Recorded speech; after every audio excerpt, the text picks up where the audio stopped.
लालची बंदर। एक राजा घोड़े पर बैठकर जंगल की सैर करने गए।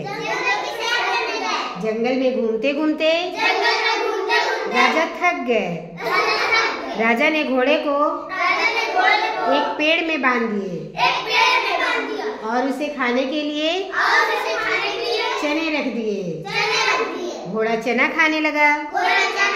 राजा भी पेड़ के नीचे आराम करने लगे। उसी पेड़ पर एक बंदर बैठा था। बंदर चुपके से पेड़ से उतरा और घोड़े को दिए चने को मुट्ठी में भरकर पेड़ पर चढ़ने लगा। पेड़ पर चढ़ते समय चने का एक दाना हाथ से छूटकर जमीन पर गिर गया। वह बंदर बहुत लालची था। जमीन पर गिरे एक चने को उठाने लगा। तभी उसके हाथ से सारे चने जमीन पर बिखर गए।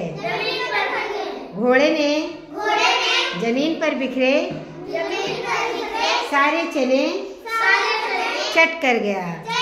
बंदर दुखी होकर पेड़ पर वापस चला गया। तो बच्चों, इस कहानी से हमें सीख मिलती है कि लालच का परिणाम बुरा होता है। हमें कभी लालच नहीं करना चाहिए।